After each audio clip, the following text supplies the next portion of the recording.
अक्षय तृतीया हा सण हिंदू धर्मातील महत्त्वाच्या सणांपैकी एक मानला जातो. हा सण 3.5 शुभ मुहूर्तापैकी एक असल्याने याचे विशेष महत्त्व आहे. अक्षय तृतीया यंदा 19 एप्रिल 2026 रविवार या दिवशी आलेली आहे. अक्षय तृतीया ही दरवर्षाच्या वैशाख शुक्ल तृतीयेला साजरी करतात. या सणाला हिंदू धर्मात विशेष महत्त्व आहे. असे मानतात की कोणत्याही शुभ कार्याची सुरुवात या सणापासून केल्यास ते शुभ कार्य फलप्राप्ती देते व त्याचा लाभ मिळतो. 3.5 शुभ मुहूर्तापैकी अक्षय तृतीया एक असल्याने या दिवशी कोणताही शुभ मुहूर्त न पाहता आपण खरेदी किंवा कोणतेही शुभ कार्य करू शकतो. हा संपूर्ण दिवसच शुभ मानला जातो. या दिवशी भगवान विष्णू आणि देवी लक्ष्मीची विधिवत पूजा केली जाते. आपल्या जीवनात व कुटुंबात सुख समृद्धी आनंद यावा, भरभराट व्हावी यासाठी अक्षय तृतीयाच्या दिवशी विधिवत शुभ मुहूर्तावर पूजा करण्यात येते. तसेच आपल्या घरामध्ये अक्षय कलश जो असतो तो सुद्धा आपण भरत असतो. हा अक्षय कलश कसा भरावा, माता लक्ष्मीची भगवान विष्णूंची विधिवत पूजा कशी करावी ते आपण आजच्या व्हिडिओमध्ये जाणून घेणार आहोत. तर आपल्या विषयाला सुरुवात करते. अक्षय कलश जो असतो तो अक्षय तृतीयाच्या दिवशी भरायचा असतो. सकाळपासून तर संध्याकाळपर्यंत हा आपण अक्षय कलश जो असतो तो भरू शकतो. अगदी देवघरासमोर बसून आपण अक्षय कलश हा भरू शकतो. तर बघा आता तुम्हाला दाखवेल. इथे आपण अक्षय कलश भरत असताना बाळकृष्णांची पूजा करत असतो, माता लक्ष्मीची पूजा करत असतो, गणपती बाप्पा पण आपल्याला हवे असतात. तर आपल्या देवघरामध्ये सगळे देवी देवता आहेत, तर यांच्या समोरच यांना साक्षी ठेवून आपली कुलदैवत सुद्धा असतात.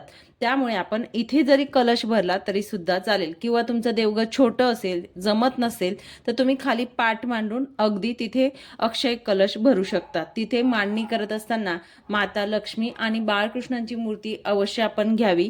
किंवा भगवान विष्णूंचा फोटो जर असेल तर तो तुम्ही घेऊ शकतात. तर बघा इथे मी तुम्हाला दाखवत आहे की अक्षय कलश जो असतो हा कसा भरावा. इथे छोटीशी आपण रांगोळी काढली, पूर्वतयारी थोडी मी करून ठेवली आहे. तर इथे आपण हळदी कुंकू वाहू. ओम श्री महालक्ष्मी देव्ये नमः. ओम श्री महालक्ष्मी देव्ये नमः. ओम श्री महालक्ष्मी देव्ये नमः. इथे आपण आता एक ताम्हण घेऊ आणि ताम्हणामध्ये पानं जे असतात बघा, तुमच्याकडे जे पानं असतील, समजा पिंपळाचे पानं असतील ते पण चालतील, नागवेलीचे पानं असतील ते सुद्धा चालतील. तर एका डिशमध्ये मी पानं जे असतात ते 5 घेऊ शकतात किंवा जोड पानं 2 घेतली, अगदी या पद्धतीने घेतली किंवा जोड पानं 2 घेतली तरी सुद्धा चालेल. काही या पद्धतीने आपण डिशमध्ये जोड पानं ठेवली. रांगोळी जी असते ती इथे तुम्ही स्वस्तिक सुद्धा रांगोळी काढू शकतात. या पद्धतीने इथे आपण आता थोडे अक्षदा टाकूयात.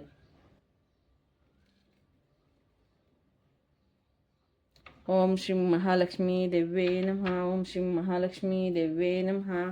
या पद्धतीने आता मी दिवा जो आहे तो प्रज्वलित करून ठेवलेला आहे. तर जो दीप आहे तो आपण इथे ठेवूयात. दिवे जे असतात ते आपण माता लक्ष्मीची पूजा करत असताना आवर्जून तुम्हाला सांगेल की आपले जे दिवे असतात ते तुपाचेच असावेत. ते अक्षदा ठेवलेले आहेत. तुपाचे निरंजन किंवा दिवे जे असतात ते आपण प्रज्वलित केलेले आहेत. माता लक्ष्मीची असू द्या, कुठल्याही देवीची सेवा करत असताना तुपाचेच दिवे अवश्य असे प्रज्वलित करावे. नाही शक्य असेल तर तेलाचे पण चालतील. तर आपण आता बघा पूजेला सुरुवात करण्याआधी दिव्यांची पूजा करून घेऊ. हे दिव्या, मी जी काही पूजा करणार आहात ते तुम्ही साक्षीला आहात हे आपण सांगायचं आहे. दिव्यांची आपण मनापासून पूजा करायची आहे. माझी पूजा ही माता लक्ष्मीपर्यंत पोचू द्या. त्यानंतर बघा इथे आपण अक्षदा ठेवलेल्या आहेत. त्या अक्षदांवरती आपल्याला एक कलश ठेवायचा आहे. आता हा कलश बघा आपण ठेवत असताना कलशाच्या पुढच्या बाजूला आपल्याला स्वस्तिक काढायचं आहे. आणि बघा कलशाच्या पुढच्या बाजूला आपण स्वस्तिक काढायचं आहे. आणि या पद्धतीने 5 रेषा आपल्याला ओढून घ्यायच्या आहेत. आणि या पद्धतीने आपण इथे ठेवणार आहोत. ठीक आहे. कलश आता कलशामध्ये आपण जे काही टाकणार वस्तू ते तुम्हाला दाखवत आहे. आणि अजून एक सांगेल, इथे जो कलश आपण मांडत असतो हा कलश आपला धातूचा असावा. पितळी चालेल, चांदीचा चालेल, तांब्याचा चालत असतो. अवश्य धातूचाच घ्या असं सांगेल. कारण का धातूमध्ये सकारात्मक लहरी किंवा ज्या ऊर्जा असतात त्या म्हणजे खेचून घेण्याची जी क्षमता असते ती जास्त असते. म्हणून आपण कुठलेही मंत्र स्तोत्र म्हणत असताना धातूची वस्तू वापरावी असं अवश्य मी इथे सांगेल. तर बघा, सर्वप्रथम आपण इथे टाकणार आहोत अक्षदा. थोड्या अक्षदा आपल्याला टाकायच्या आहेत. ओम श्री महालक्ष्मी देवे नमः. ओम श्री महालक्ष्मी देवे नमः. ओम श्री महालक्ष्मी देवे नमः. त्यानंतर अक्षदा टाकल्यानंतर आपल्याला हळदी कुंकू व्हायचं आहे. ओम श्री महालक्ष्मी देवे नमः. ओम श्री महालक्ष्मी देवे नमः.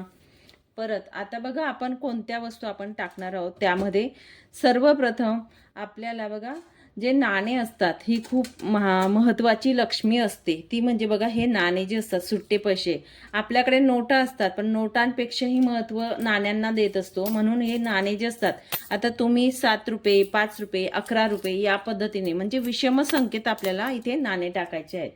ओम श्री महालक्ष्मी देवे नमः. त्यानंतर एक एक वस्तू ज्या माता लक्ष्मीला प्रिय असतात अशा वस्तू टाकायच्या आहेत. आता टाकते लवंग. ओम श्री महालक्ष्मी देवे नमः. त्यानंतर दालचिनी. ओम श्री महालक्ष्मी देवे नमः. हळकुंड. त्यानंतर तेजपान असेल, तेजपान पण आपण टाकायचं आहे. असेल तर जे जे आहे तुमच्याकडे ते टाकायचं आहे. त्यानंतर कवड्या ज्या असतात, 1 कवडी टाकली तरी चालेल, 5 टाकल्यात तरी सुद्धा चालेल. त्यानंतर गोमती चक्र जे आहेत ते आपल्याला टाकायचे आहे. अजून बघा, पांढरे गुंज आणि लाल गुंज जे असतात ते पण माता लक्ष्मीला प्रिय असतात. म्हणून आपण पांढरे गुंज जे असतात ते टाकायचे आहेत आणि लाल गुंज देखील टाकायचे आहेत. ही सगळी पूजा करत असताना आपण मंत्र जप करायचा आहे. मी तुमच्यासोबत बोलत आहे पण तुम्ही मंत्र जपायचा आहे. ओम श्री महालक्ष्मी देवे नमः. त्यानंतर आपल्याला थोडे अक्षदा टाकायचे. ओम श्री महालक्ष्मी देवे नमः. ओम श्री महालक्ष्मी देवे नमः. नंतर आपल्याला बघा, जी आपली सोन्याची एखादी वस्तू असेल, ठीक आहे, सोन्याची कुठली वस्तू असू द्या, सोन्याची एक वस्तू आपल्याला इथे टाकायची आहे. ओम श्री महालक्ष्मी देवे नमः. त्यानंतर हळदी कुंकू आपल्याला व्हायचं आहे या वस्तूंना आणि सोन्याची जी वस्तू टाकली त्याला सुद्धा हळदी कुंकू व्हायचं आहे. ओम श्री महालक्ष्मी देवे नमः. हे सगळं काही टाकल्यानंतर यामध्ये आपल्याला जर तुम्हाला पैसे टाकायचे असतील तर पैसे सुद्धा तुम्ही टाकू शकतात. या पद्धतीने असा कलश आपल्याला हा भरायचा असतो. या ठिकाणी आपण बघा, हे सगळं काही टाकल्यानंतर इथे माता लक्ष्मीची मूर्ती जी असते ती सुद्धा तुम्ही ठेवू शकतात, काही हरकत नाही. तुम्हाला जर ठेवायची असेल ठेवू शकतात. तसेच त्यामध्ये बघा, कमलगठ्ठ्याचे मणी जे असतात ते सुद्धा आपण ठेवू शकतो. कमळ जे असतं माता लक्ष्मीला प्रिय असतं म्हणून आपण कमलगठ्ठ्याचे मणी सुद्धा यामध्ये टाकू शकतो. आता जी माळ माझ्याकडे आहे ती मी इथे म्हणजे अशी अर्पण करणार आहे देवी आईला. माता लक्ष्मीला कमळगठ्ठ्याची माळ म्हणजे कमळगठ्ठा प्रिय असतो म्हणून आपण कमळगठ्ठ्याची माळ सुद्धा इथे पूजेच्या ठिकाणी ठेवायची आहे. या पद्धतीने आपण ठेवायचं आहे.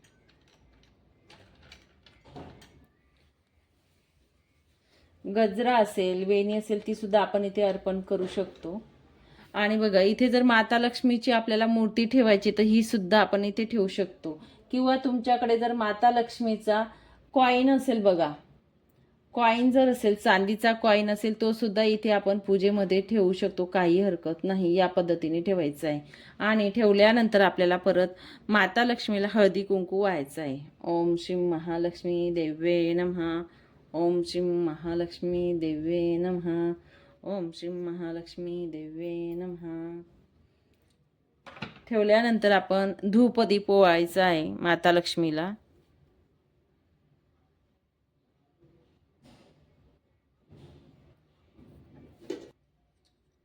नंतर फुलं व्हायचे आहेत. कवड्यांची माळ जर असेल तर कवड्यांची माळ सुद्धा तुम्ही वाहू शकतात, काही हरकत नाही. तुमच्याकडे तुम्हाला जे वाटतं ते तुम्ही इथे करू शकतात. माता लक्ष्मीला आवडणाऱ्या ज्या ज्या वस्तू आहेत त्या त्या अर्पण करायच्या आहेत आपण इथे. आणि त्यानंतर आपल्याला इथे समोर बसून सेवा करायची आहे, हे लक्षात घ्या. सेवा करत असताना कुठल्या सेवा आपण म्हणाव्या तर बघा, त्यामध्ये तुम्हाला सेवा सांगेल. ही पूजा मांडणी केल्यानंतर आपण पूजेमध्ये आता सर्वप्रथम व्यंकटेश स्तोत्र म्हणू शकतो, विष्णू सहस्रनाम म्हणू शकतो, तसेच माता लक्ष्मीला प्रिय असणारे मंत्र कोणते, स्तोत्र कोणते, तर बघा ओम श्री महालक्ष्मी देव्ये नमः हा मंत्र किंवा महालक्ष्मी मातेचा जो श्रीम बीज मंत्र आहे, ओम श्रीम हा सुद्धा आपण 108 वेळा जप करू शकतो. तसेच तुम्हाला सांगेल बघा, भगवान विष्णूंचा जो मंत्र आहे ओम नमो भगवते वासुदेवाय नमः या मंत्राचा आपण 108 वेळा जप करू शकतो. विष्णू गायत्री मंत्र जो आहे तो सुद्धा 16 वेळा, लक्ष्मी गायत्री मंत्र 16 वेळा, नवार्णव मंत्र हा 16 वेळा, तसेच कुबेर मंत्र 16 वेळा आणि महालक्ष्मी अष्टकम जे आहे ते 16 वेळा, श्री सूक्त 16 वेळा, व्यंकटेश स्तोत्र 1 वेळा म्हटलं तरी सुद्धा चालेल. तर या पद्धतीने आपल्याला ही जी पूजा आपण कलश भरल्यानंतर या कलशाच्या समोर बसून आपल्याला सेवा करायची असते. पूजा केल्यानंतर आपण जे हे धान्य असेल किंवा मग यामधले ज्या वस्तू आहेत त्याचं काय करावं हे बऱ्याच लोकांना प्रश्न असतो, किंवा किती वेळ हा कलश आपण ठेवावा.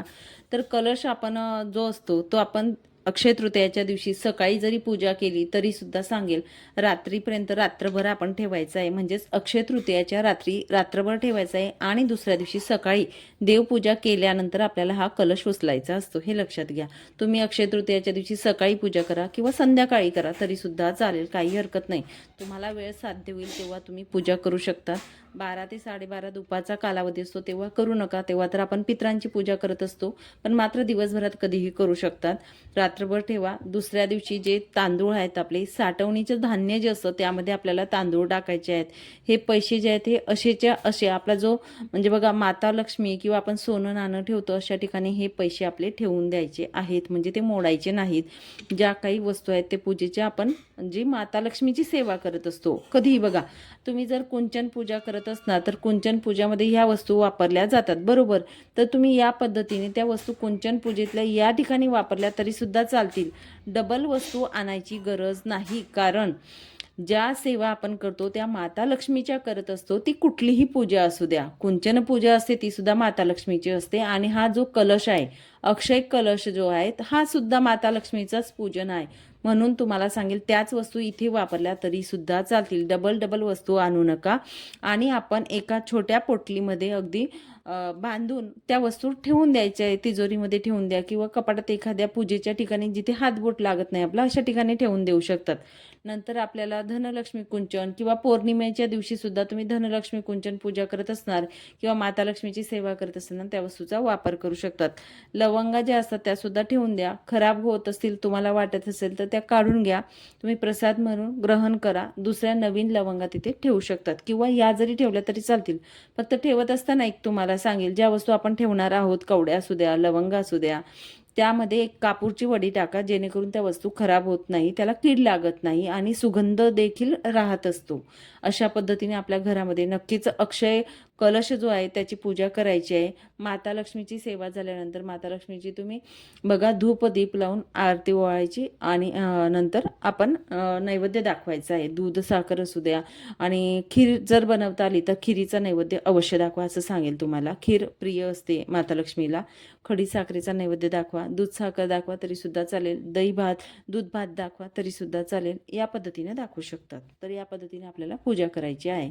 चला मग इथेच थांबते, नंतर अजून भेटेल अशाच व्हिडिओ सोबत. श्री स्वामी समर्थ.